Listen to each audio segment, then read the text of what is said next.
Good day, Orteans.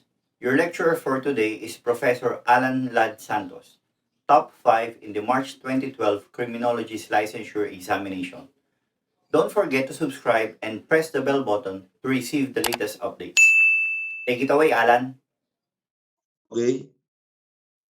So pag ikaw ay magko-compare ng buhok, yung morphological comparison, di ba? No? Morphological comparison ang tawag doon. Kapag compare mo yung buhok sa kanyang characteristic, yung color, yung length, yung diameter. Okay? Tawag doon no? Morphological comparison.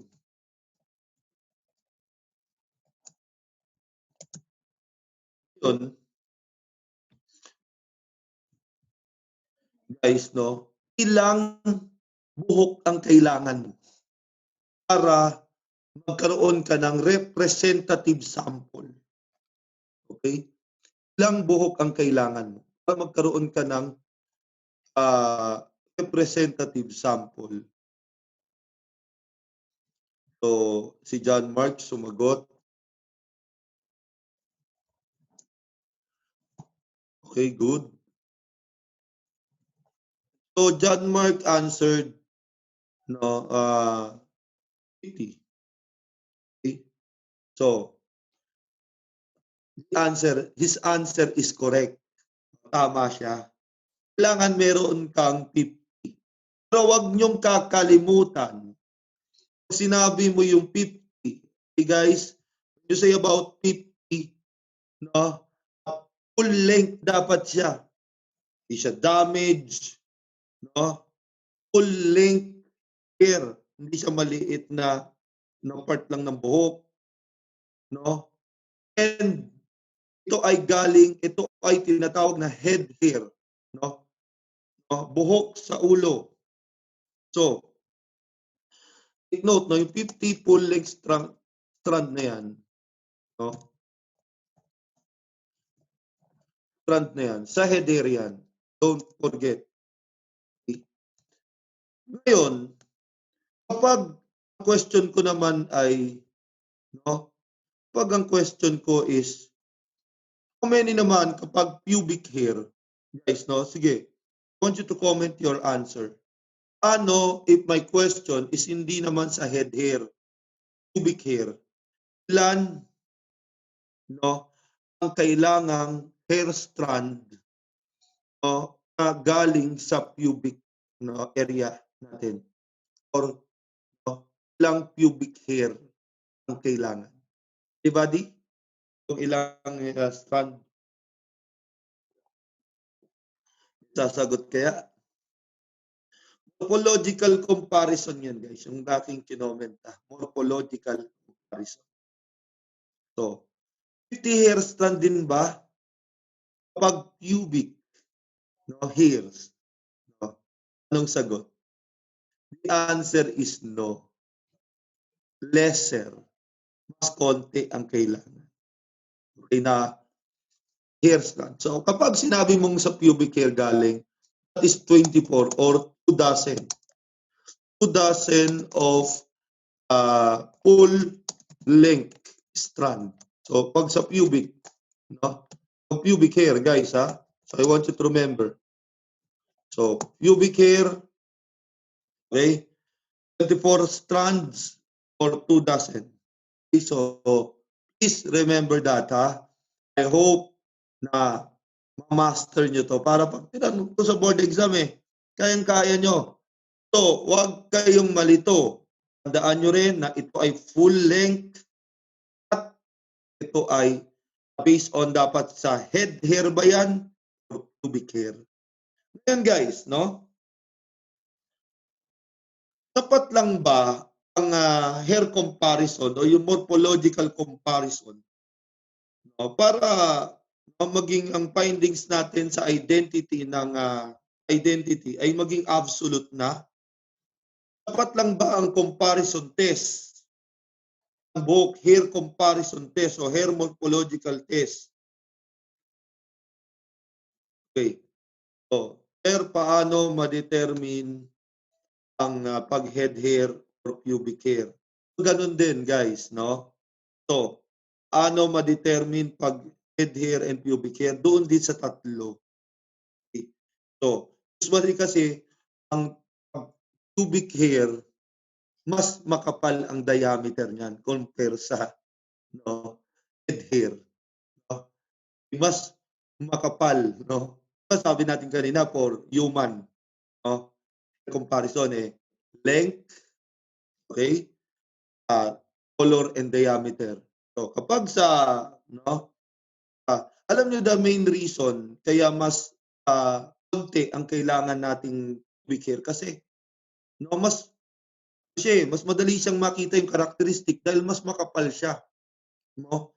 Mas malaki ang kanyang diameter compare sa head hair. So diameter is the most important characteristic of hair pag magde-determine ka ng head hair at ng pubic hair.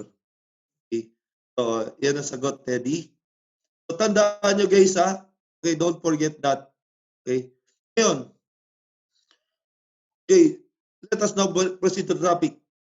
No? Dapat na ba ang hair comparison test, yung morphological comparison hair test, para ma-determine natin na magkasulon tayo ng positive identification ng buhok sa isang tao?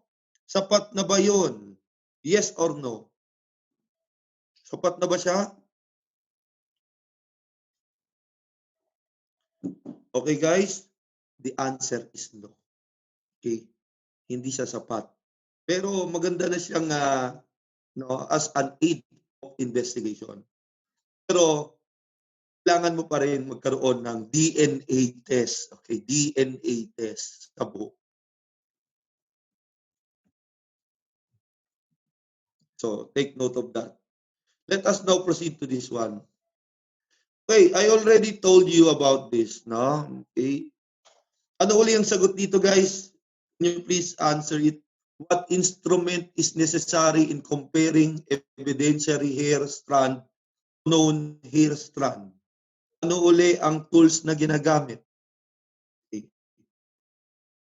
Yes, comparison microscope. Pagdating sa forensic examination, ang stereoscopic tandaan nyo, ang stereoscopic ginagamit niya sa ballistic, okay? Sa ballistic, sinabi mong stereoscopic microscope,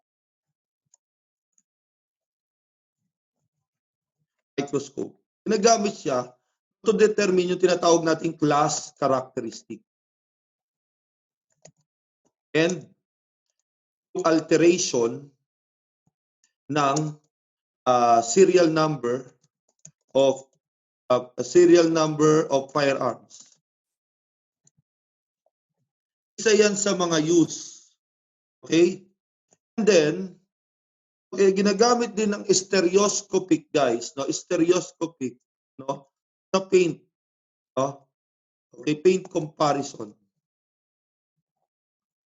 Sa pintura. I want you to remember that, ha?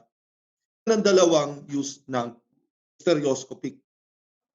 Nagamit ang stereoscopic sa pagdetermine, sa pagdating sa forensic ballistic, sa class characteristic, nagamit din siya para malaman kung ang serial number ay inaltered. Alteration. May alteration. And ginagamit ito sa paint comparison. So please remember that. So lahat kayo tama. Okay, we already discussed this, guys. For human comparison. What is the answer? Kayang-kaya nyo na to. Okay, I already discussed this. What are the most compared characteristic of hair in order to individualize it? Okay? In order to individualize it. Guys, take note, ha? Mastery na tayo. For human. Human to human. Okay, human, ha, guys, ha? Human. Okay? Hindi siya animal, hindi human. Okay, yes, Rose, hindi. No. This is for human, okay? Anong sagot? What is the answer? Yung iba, mahihina talaga ang signal eh, kaya late dumarating yung kanilang response. Yes, you are all correct. The answer is color, length, diameter. Okay? So, kasi yung scale structure, medullary index, medullary shape. No? So, animal yan. Animal. No? So, take note of that. Okay? Masterin na tayo eh. Para pag tinanong sa inyo to, una, mahirap itong tanong na to. Di ba? Parang hirap intindihin. So ngayon, namamaster nyo na. Okay, pagkakita nyo, alam nyo na, ay, ito lang pala yung mga karakteristik, eh. Color, length, saka diameter. If you want to learn more from him, take our Road to 1 Million challenge. If this channel hits 1 million subscribers, we will release the rest of his lectures.